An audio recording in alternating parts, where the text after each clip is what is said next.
नमस्कार, popular superfast news में आपका स्वागत है। मैं हूं आपके साथ समीक्षा दादीज। आज इस सुपरफास्ट में बात होगी, इसरो ने हासिल किया एक और कीर्तिमान की। राघव चड्ढा ने संसद में मोदी सरकार पर लगाए भ्रष्टाचार के आरोप की। बात करेंगे दिग्विजय सिंह ने उठाए ईवीएम पर सवाल की। विधानसभा चुनावों से सीख लेकर 24 के लिए तैयार हुए अखिलेश यादव की। अयोध्या हवाई अड्डे का काम 15 दिसंबर तक होगा पूरे की। साथ ही जानेंगे आरबीआई कार्यालय के बाहर लगी लंबी कतार की। गाजा में ऐसे मचा मौत के तांडव की बात करेंगे। राष्ट्रपति भवन में केन्याई प्रेसिडेंट का हुआ औपचारिक स्वागत की। 23 साल की लड़ाई के बाद पीएमसी को सफलता की। और आखिर में बात होगी तमिलनाडु और आंध्र प्रदेश में मिचोंग के कहर की। इसके साथ ही और भी तमाम बड़ी खबरों से आपको कराएंगे रूबरू। इसरो ने प्रोपल्शन मॉड्यूल को धरती की कक्षा में स्थापित कर एक और कामयाबी हासिल की है। इसका सीधा मतलब है कि इसरो प्रोपल्शन मॉड्यूल को धरती पर वापस ला रहा है। इसके लिए इसरो ने रिटर्न मैन्यूवर किया था। प्रोपल्शन मॉड्यूल ने 10 नवंबर को चंद्रमा से वापस धरती की यात्रा शुरू की। पिछले 22 नवंबर को यानी धरती के निकटतम बिंदु से होकर गुजरा ये प्रयोग चंद्रमा से नमूने वापस लाने के मिशन को ध्यान में रखते हुए किया गया है।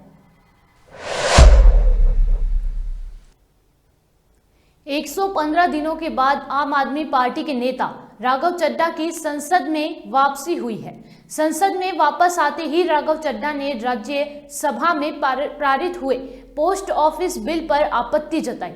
उन्होंने पत्रों को खोलने और रोकने के लिए विशिष्ट प्रोटोकॉल की कमी की और इशारा करते हुए गोपनीयता संबंधित चिंताओं पर ध्यान केंद्रित किया।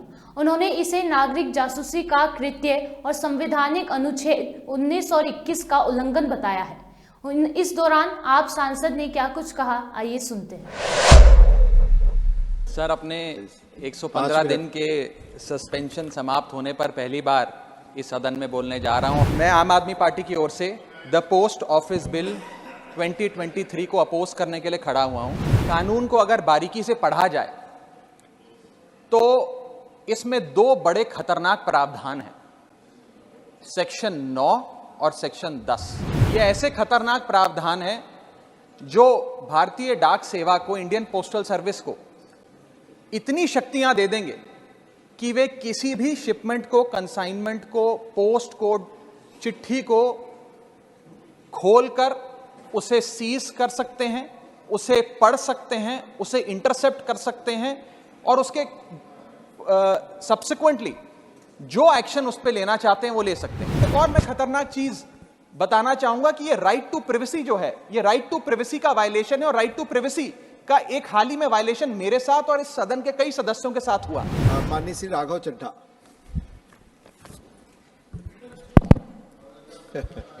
सर, अपने 115 दिन के सस्पेंशन समाप्त होने पर पहली बार इस सदन में बोलने जा रहा हूं और इस नए संसद भवन में पहली बार बोलने जा रहा हूं, तो आपका संरक्षण चाहूंगा। 5 मिनट समय आपका। आप इसे मेडन स्पीच भी मानकर मुझे अधिक समय दे सकते हैं अगर चाहें तो। सर, मैं आम आदमी पार्टी की ओर से द पोस्ट ऑफिस बिल 2023 को अपोज करने के लिए खड़ा हुआ हूं, इसका विरोध करने के लिए खड़ा हूं। सर, ये कानून को अगर बारीकी से पढ़ा जाए तो इसमें दो बड़े खतरनाक प्रावधान हैं, सेक्शन 9 और सेक्शन 10।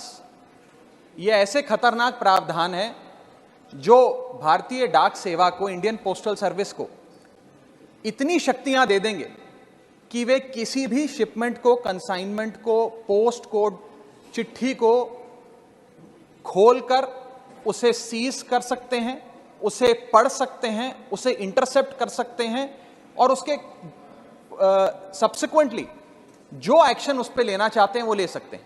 और इसके कोई रूल्स, कोई प्रोसीजर, कोई दायरा, कोई क्राइटेरिया बिल्कुल भी इस पूरे कानून में नहीं लिखा गया। मैं पहले सेक्शन 9 पढ़ के सुनाना चाहूंगा, फिर विस्तार से अपनी बात रखूंगा। सेक्शन 9 कहता है, the central government may by notification empower any officer to cause any item in course of transmission by the post office to be intercepted, opened or detained in the interest of 1 security of state, 2, friendly relations with foreign states, 3, public order, 4, emergency, and 5, upon the occurrence of any contravention of any provisions of this act or any other law for the time being in force. यानी कि इन 5 scenarios में पूरी शक्ति है Indian postal office को कि वो किसी के भी डाक को या कंसाइनमेंट शिपमेंट को इंटरसेप्ट कर सकती है, डिटेन कर सकती है, खोल सकती है। इसमें 7 बड़ी समस्याएं हैं जो मैं आपके सामने रखना चाहूंगा। पहला है बिग ब्रदर सिंड्रोम, यानी कि हर तरीके से अपने नागरिकों पर सर्वेलेंस रखना, वो क्या कम्युनिकेट कर रहे हैं, क्या बातचीत कर रहे हैं, चिट्ठी पत्र में क्या लिखकर भेज रहे हैं, उस पर सरकार की आंखें रहें, सरकार को मालूम रहे। ये एक बिग ब्रदर सिंड्रोम है जिससे ये बिल पूरी तरीके से पीड़ित नजर आता है सर। दूसरा सबसे बड़ा इसमें जो समस्या निकल कर आती है वो ये है कि ये बिल प्रोसीजर स्पेसिफाई करने में फेल हो जाता है कि वो कौन से ऐसे प्रोसीजर है जिसके तहत आप किसी डाक को इंटरसेप्ट कर सकते हैं, खोल सकते हैं या डिटेन कर सकते हैं। ये एक आर्बिटरी शक्ति नहीं हो सकती है, ये शक्ति निर्धारित होनी चाहिए कि ऐसे कौन से इमरजेंसी या फ्रेंडली स्टेट्स को आप फायदे पहुंचाने चाहते हैं जिसके चलते या खास तौर पे किसी भी प्रावधान, किसी भी कानून का कोई वायलेट होता है तो वो आपको शक्तियां दे देता है कि आप किसी की भी डाक रोक लें। ये इसमें दूसरी बड़ी खामी है सर। तीसरी बड़ी खामी है कि जिन ग्राउंड्स को स्पेसिफाई किया गया है कि किन ग्राउंड्स के तहत आप किसी के भी डाक को या शिपमेंट को खोल सकते हैं, कॉन्फिस्केट कर सकते हैं, इंटरसेप्ट कर सकते हैं, वो ग्राउंड्स बहुत वेग हैं। वो किसी भी शिपमेंट को रोकने के लिए या किसी भी कंसाइनमेंट या चिट्ठी या डाक को रोकने के लिए कोई भी कानून पकड़कर या कोई भी मनगढ़ंत कहानी बनाकर आप उसे रोक सकते हैं। इतने वेग ग्राउंड्स ये कानून भारतीय डाक सेवा को देने जा रहा है। चौथा और सबसे बड़ा खतरा जो इस बिल से है कि जो अफसर इसको इंटरसेप्ट करेगा या कॉन्फिस्केट करेगा, अगर वो अफसर गलत पाया जाता है तो उसके खिलाफ कोई एक्शन नहीं लिया जाएगा, उसे पूरी आजादी है।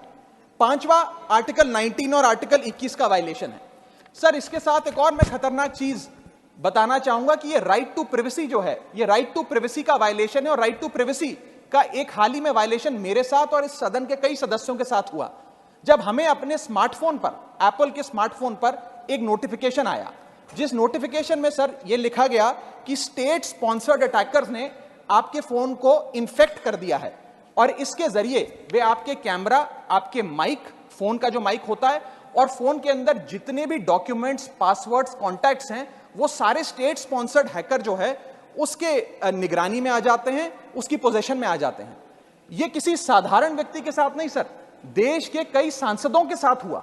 और दिलचस्पी की बात यह है और खतरनाक बात मैं कहूं वो ये है कि ये सिर्फ विपक्ष के सांसदों के साथ हुआ, ऐसा जानकारी आई और इसमें एक शायद सत्ताधारी पक्ष के भी सांसद थे।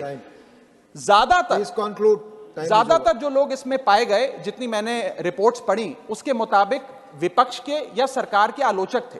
ये एक बड़ा खतरनाक हमला फोन्स पर हुआ। मैं चाहूंगा कि भारत सरकार इसमें जांच करे, आपके अध्यक्षता में सर वो जांच हो सके तो एक ज्वाइंट पार्लियामेंट्री कमेटी का गठन हो कि किस प्रकार से ये स्टेट स्पॉन्सर्ड अटैकर्स पेगासस नाम के और अन्य प्रकार के सॉफ्टवेयर का इस्तेमाल कर जो लोग आप कह सकते हैं आलोचक हो सरकार के या विपक्ष के नेता हो, उनके फोन को इन्फेक्ट कर रहे हैं। इस बिल का मैं विरोध करता हूं और चाहूंगा कि ये जो एप्पल का नोटिफिकेशन यहां बैठे कई सांसदों, विपक्ष के सांसदों के फोन पर आया, उसके बारे में सरकार कुछ अपनी बात भी रखे और इस पर जांच करे। मध्य प्रदेश में बीजेपी की प्रचंड जीत के बाद एक बार फिर ईवीएम को लेकर विरोधी नाराजगी जता रहे हैं। संजय राउत और अखिलेश यादव के बाद अब पूर्व मुख्यमंत्री दिग्विजय सिंह ने ईवीएम पर सवाल खड़े किए हैं। समाजवादी पार्टी प्रमुख अखिलेश यादव ने कहा कि मध्य प्रदेश, छत्तीसगढ़ और राजस्थान के चुनाव नतीजे विपक्ष के लिए बड़ा झटका है। उन्होंने कहा कि विपक्षी गुट इंडिया को भविष्य में बीजेपी का मुकाबला करने के लिए कमर कसनी होगी। अखिलेश यादव ने कहा कि हम लोग निराश हैं और राजनीति में, लोकतंत्र में इस तरह के परिणाम आते हैं। जो भी परिणाम आएंगे, कोई भी पॉलिटिकल पार्टी हो उसे स्वीकार करेगी। अभी कुछ दिन पहले वर्ल्ड कप इंडिया हार गया था। आप दूसरा ही सवाल ये पूछते हैं कि इंडिया का क्या होगा। हम लोग निराश नहीं हैं और राजनीति में, लोकतंत्र में इस तरह के परिणाम आते हैं और जो भी परिणाम आएंगे वो कोई भी पॉलिटिकल पार्टी है उसको स्वीकार करेगी, लेकिन लड़ाई लंबी है। इन परिणामों से हमें और जिन लोगों को भारतीय जनता पार्टी जैसी बड़ी पार्टी का मुकाबला करना है उन्हें बहुत तैयारी करनी पड़ेगी। इसलिए मुझे उम्मीद है कि आने वाले समय में परिणाम दूसरे होंगे। मध्य प्रदेश के चुनाव में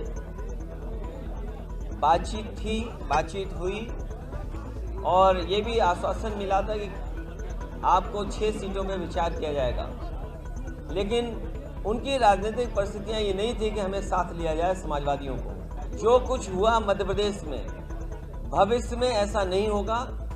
सबको साथ लेकर के और सबका जो भी योगदान हो उसको जोड़ करके ही भारतीय जनता पार्टी का मुकाबला करेंगे।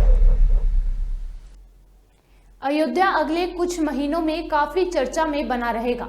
वजह आप खुद जानते हैं, यहाँ मर्यादा पुरुषोत्तम श्री राम का भव्य मंदिर बन रहा है और साथ ही यहाँ पर्यटकों की सुविधा के लिए मर्यादा पुरुषोत्तम श्री राम अंतर्राष्ट्रीय हवाई अड्डे का भी निर्माण कार्य युद्ध स्तर पर चल रहा है। प्रधानमंत्री मोदी जी के निर्देश पर राज्य सरकार ने जो प्रस्ताव केंद्र सरकार को भेजा, हम सब आभारी हैं कि आज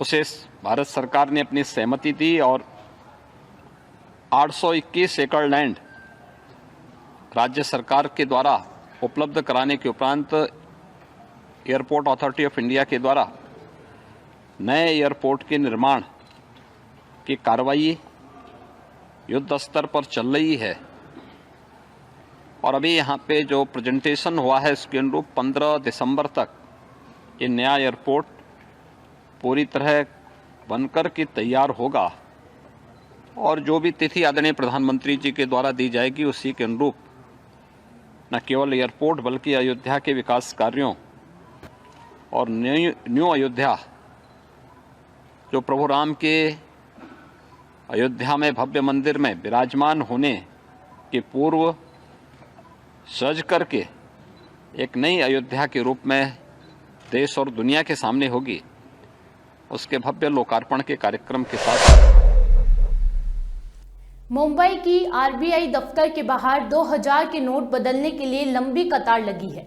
लोग मुंबई और आसपास के इलाकों से 2000 के नोट बदलने आ रहे हैं। किसी के पास 2000 के 4 नोट हैं तो किसी के पास 5, लेकिन नोट बदलने के लिए सुबह 6 बजे से कतार में खड़े हैं। इनमें से युवा, बुजुर्ग, महिलाएं, सभी वर्ग के लोग शामिल हैं।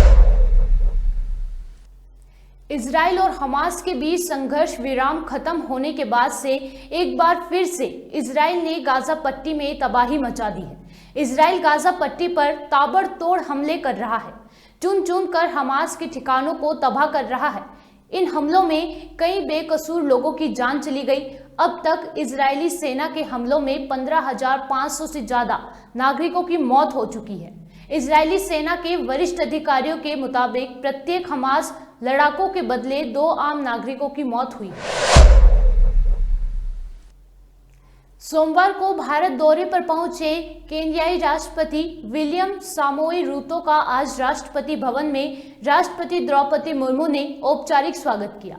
इस दौरान प्रधानमंत्री मोदी भी मौजूद रहे। वहीं हम आपको बता दें, केन्याई राष्ट्रपति 3 दिवसीय दौरे पर भारत आए हैं।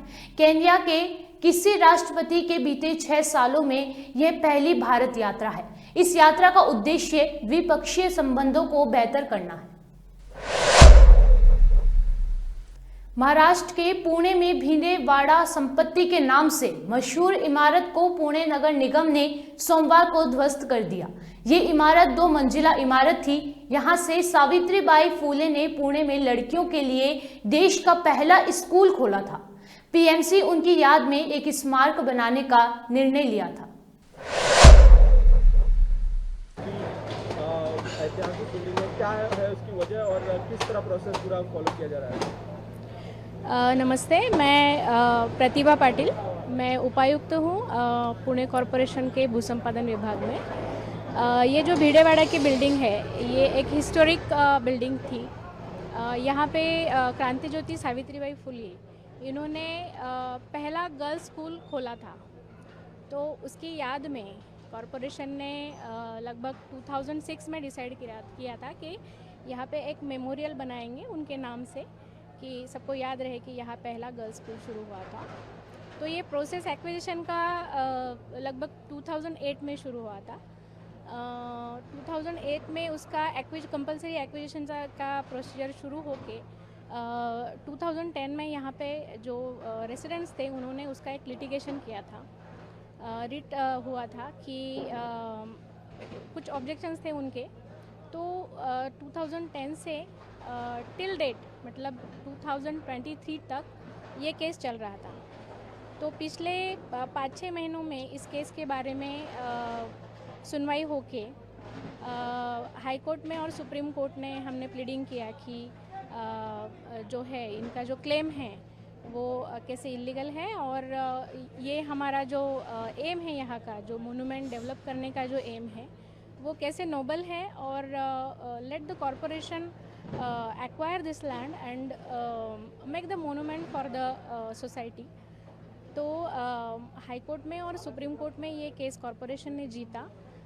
उस हिसाब से अक्टूबर महीने में 23 अक्टूबर को इसका अवार्ड डिक्लेयर हुआ, और उसके बाद अवार्ड डिक्लेयर होने के बाद जो प्रोसीजर होता है एक्चुअल पोजीशन का, वो एक्चुअल पोजीशन का प्रोसीजर हम लोग तभी करने वाले थे, लेकिन मीनवाइल अगेन जो रेसिडेंट थे वो सुप्रीम कोर्ट में गए थे, तो उन्होंने प्लेस वेकेट करने के लिए, क्योंकि वो कमर्शियल शॉप्स थे, तो वेकेट करने के लिए उन्होंने कुछ मोहलत मांगी थी जो सुप्रीम कोर्ट ने उन्होंने ग्रांट की थी। वो 1 मंथ की थी और वो 2 दिसंबर को वो ख़त्म हुई थी। उसके बाद आज उनको ऑफिशियल पोजीशन का नोटिस दिया गया था सुबह 11:30 बजे, 4 दिसंबर को सुबह 11:30 बजे। उसका हमने पीसफुल पोजीशन रखा हुआ था, लेकिन पीसफुल पोजीशन के लिए कोई भी नहीं। देश के दक्षिणी राज्य तमिलनाडु और आंध्र प्रदेश में भीषण चक्रवात मिचोंग कहर बरपा रहा है। चेन्नई में भयंकर तूफान और तेज बारिश से 5 लोगों की मौत हो गई है। इसके साथ ही कई फ्लाइट्स कैंसिल कर दी गई हैं। गृह मंत्री अमित शाह ने तमिलनाडु के सीएम से बातचीत कर हर संभव मदद का भरोसा दिया है। मिचोंग साइक्लोन के पूर्वी तट के करीब पहुंचने के कारण भारी बारिश के कारण चेन्नई में जनजीवन अस्त व्यस्त हो गया है। इसके देखते हुए 12 फ्लाइट कैंसिल कर दी गई हैं। जानकारी के मुताबिक साइक्लोन आज आंध्र प्रदेश तट से टकरा सकता है। भीषण चक्रवाती तूफान ने मंगलवार सुबह नेल्लोर और मछलीपट्टनम के बीच दक्षिण आंध्र प्रदेश तट से टकराने की आशंका है। सुपरफास्ट टॉप 10 न्यूज में आज के लिए सिर्फ इतना ही। देश और विदेश की तमाम बड़ी खबरों से जुड़े रहने के लिए देखते रहिए पॉपुलर टीवी। धन्यवाद।